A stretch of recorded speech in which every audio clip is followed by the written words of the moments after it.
Est-ce qu'un chrétien doit chanter ou danser une musique qui ne glorifie pas Dieu? Ça, c'est la thématique que nous allons aborder aujourd'hui.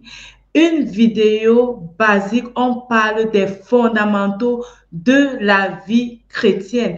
Est-ce qu'un chrétien doit chanter ou alors danser une musique qui ne glorifie pas Dieu? Alors, tu vas en savoir plus.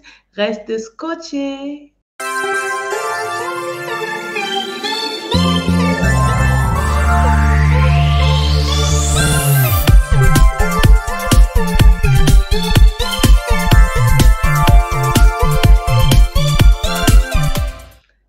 Salut, bienvenue à cette nouvelle émission d'encouragement et de motivation.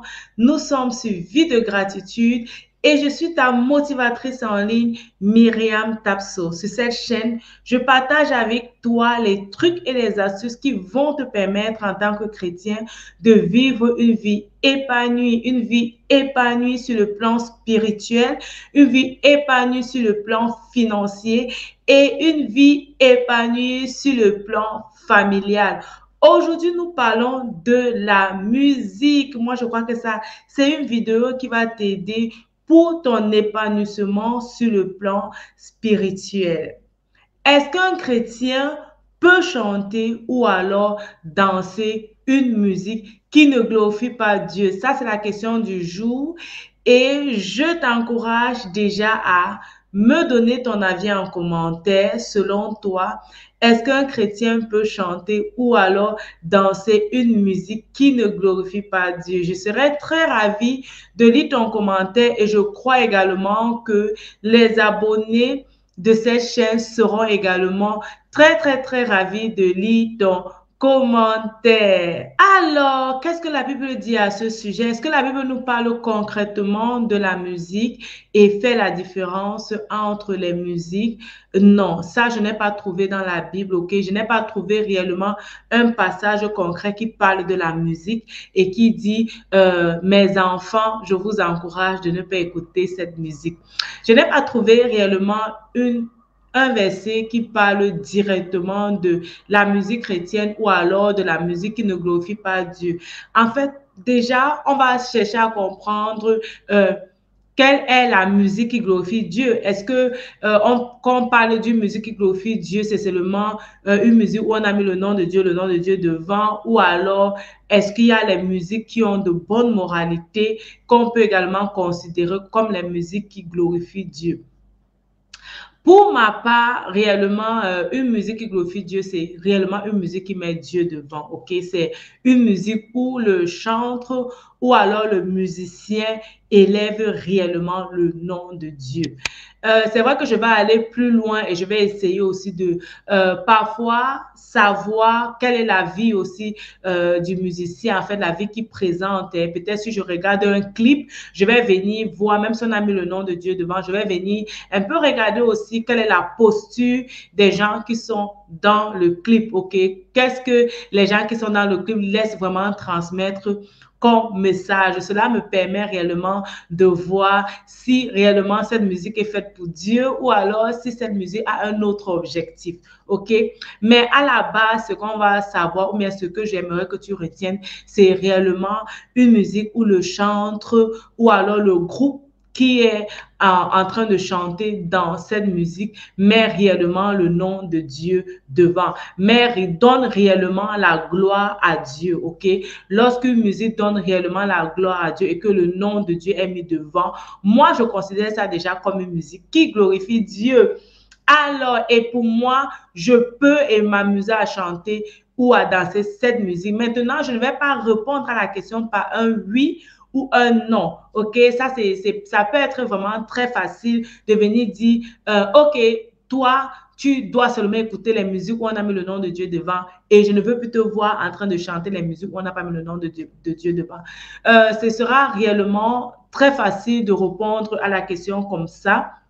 Si la question se pose, c'est justement parce qu'on se rend compte qu'il y a des musiques qui ne mettent pas le nom de Dieu devant. Je vais parler de la bonne moralité, hein, qui nous donne réellement une bonne moralité et qui nous amène peut-être à savoir comment bien se comporter, à savoir comment bien peut-être entretenir nos femmes, les musiciens qui chantent généralement pour l'amour ou bien pour une femme, pour quelqu'un qu'ils ont aimé. Ces musiques-là font souvent l'éloge d'une personne et non pas forcément un mauvais message, ok? Non pas forcément un mauvais message. Alors, pour répondre à la question du jour, je vais m'appuyer dans la Bible. Vous savez que je m'appuie toujours sur la Bible pour donner les motivations et les encouragements. Et le verset qui m'a le plus parlé pour cette thématique se trouve dans 1 Corinthiens 10, verset 23. La Bible dit dans 1 Corinthiens 10, verset 23, je t'encourage à lire ta Bible, tout est permis, mais tout n'est pas utile. Tout est permis, mais tout n'édifie pas. Tout est permis, mais tout n'est pas utile.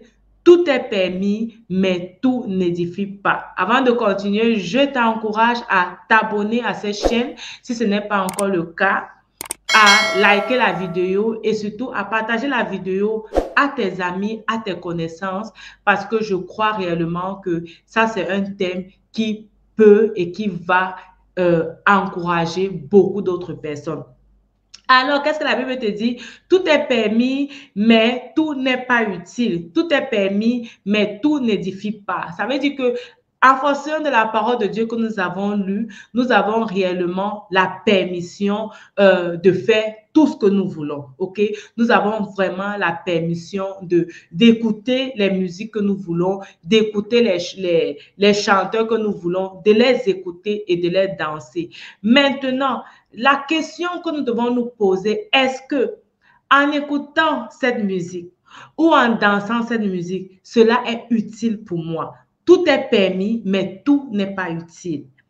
Est-ce que en écoutant cette musique ou en dansant cette musique, cela m'édifie? Tout est permis, mais tout n'édifie pas. Alors, je pense que le chrétien, dans son comportement de tous les jours, dans sa vie de tous les jours, ou alors l'enfant de Dieu, celui qui veut vivre selon le modèle de la Bible, selon le modèle de la parole de Dieu, dans son comportement de tous les jours, dans sa vie de tous les jours, devrait regarder ce qui est utile pour lui et ce qui l'édifie. Regardez ce qui est utile et ce qui l'édifie.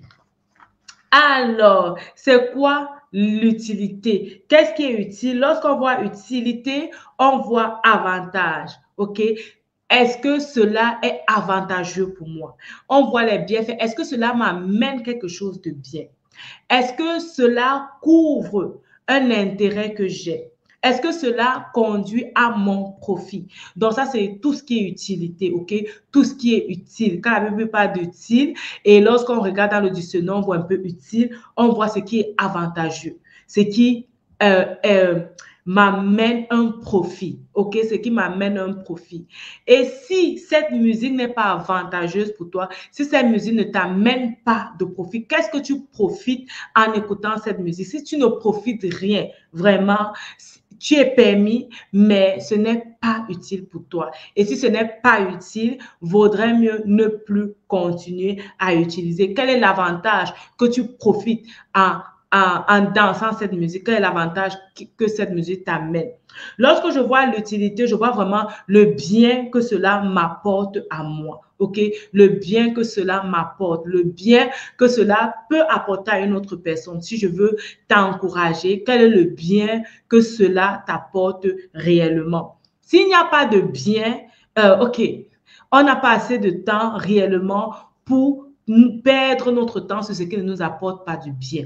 Lorsqu'on veut vraiment être épanoui, on va aller chercher ce qui nous apporte du bien, ce qui participe à notre épanouissement réellement, ok, à notre épanouissement en tant qu'enfant de Dieu, à notre épanouissement en tant que créature de Dieu, à notre épanouissement en tant que cette personne-là qui veut marcher selon la parole de Dieu, ok? Si ça ne nous apporte aucun avantage, ce n'est pas utile pour nous, ça ne nous profite à rien, alors tu as la réponse, ok? Alors, le deuxième point qu'il y avait dans ce verset, c'était l'édification. OK? L'édification, quel est son impact pour ma croissance spirituelle? Ça, c'est ce que tu vas te demander. Tu veux être épanoui sur le plan spirituel, n'est-ce pas? Quel est l'impact de cette musique pour ton épanouissement spirituel? Quel est l'impact de cette musique pour ta vie spirituelle? Est-ce qu'en d'autres termes, cette musique-là que tu vas écouter, ou alors que tu vas danser, te permet réellement d'être épanoui sur le plan spirituel. Est-ce que cela t'édifie? Maintenant, lorsque je parle d'écouter, je parle vraiment d'écouter consciemment, ok? Je ne veux pas dire, ok, tu te retrouves peut-être dans un taxi, pour ceux qui empruntent les taxis, ou bien tu te retrouves... tu veux aller dans un restaurant avec ta famille manger et arriver dans ce restaurant-là, on a mis une musique, ok? Je ne veux pas parler d'écouter dans ce sens, je veux pas vraiment d'écouter dans le sens où c'est toi qui mets la musique et qui t'arrête pour écouter. Donc, c'est toi qui décides consciemment d'écouter cette musique. Est-ce que cela t'édifie? Est-ce que ça t'aide à te rapprocher plus de Dieu? Est-ce que ça t'aide à prendre de bonnes décisions, les décisions qui vont t'aider dans ta croissance avec Dieu, les décisions qui vont t'aider à être réellement le sel et la lumière du monde? Est-ce que ça t'aide à prendre ce genre de décisions? Si ce n'est pas le cas, tu connais la réponse, ok? Si ce n'est pas le cas, tu connais la réponse. Maintenant, moi, en tant qu'experte en montage vidéo, ok? Parce que déjà depuis plus de 3 ans, je monte mes vidéos déjà moi-même et je forme des gens et des entrepreneurs, tous ceux-là qui veulent se lancer dans YouTube et qui me contactent pour les montages vidéo. Étant experte dans ce domaine, je suis consciente du fait que on peut introduire certains effets dans des vidéos qui ne se perçoivent pas à l'œil nu, que tu ne vois pas forcément, mais qui sont sur la vidéo et qui peuvent soit embellir la vidéo ou bien transmettre un message. Ces messages qu'on va appeler parfois les messages subliminaux, ou alors tu as entendu peut-être parler de la musique subliminale. Je me rappelle lorsque j'étais petite, et quand on parlait de la musique subliminale, je vais dire un peu plus jeune, hein, et quand on parlait de la musique subliminale, je me demandais, mais comment c'est, qu'est-ce qu'on veut dire et tout. Aujourd'hui, en tant que formatrice média et celle qui réalise ces vidéos, je comprends en fait que ce sont les choses qui se passent, ok? On peut t'amener à lire une vidéo à l'envers. Si tu vois souvent les films, il y a les ralentis, ok? On peut t'amener à lire une vidéo à l'envers. On peut t'amener à regarder une image que tu ne vois pas. Maintenant, ce sont des choses qui vont aller jouer dans ton subconscient. Ça veut dire que ton esprit ou ta conscience va percevoir ou bien doit capter ces images, la fréquence de ces images, mais toi-même, l'œil nu ou bien l'œil ne doit pas voir ces images. Toutefois, ces images t'influencent, ces images te transmettent quelque chose dont tu n'es pas conscient.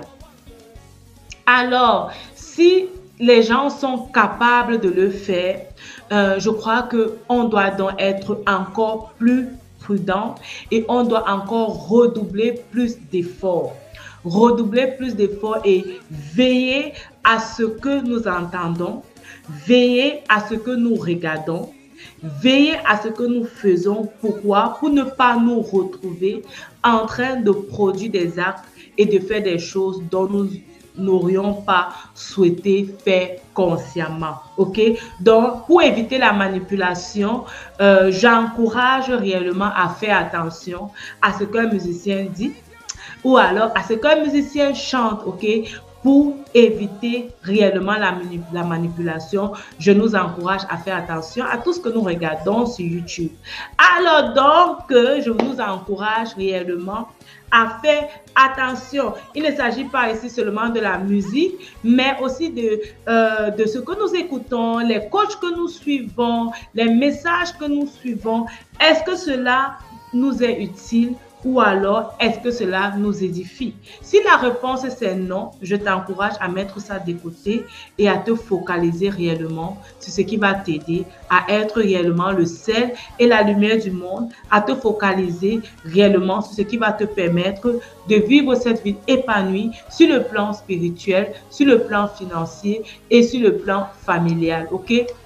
Alors, partage-moi en commentaire ce que tu penses de cette vidéo. Est-ce que cette thématique t'a béni? Est-ce que tu voudrais davantage que nous allons dans les fondamentaux, les bases réellement d'une vie épanouie selon la parole de Dieu? Dis-moi en commentaire. Surtout, donne-moi ton point de vue sur la thématique. Rappelle-toi, ta vie, c'est un don de Dieu et la façon dont tu la vis, c'est un don que tu fais à Dieu. Que Dieu te bénisse et à la prochaine pour une nouvelle vidéo de motivation, d'encouragement, d'exhortation et un partage de témoignages sur vie de gratitude. Bye bye.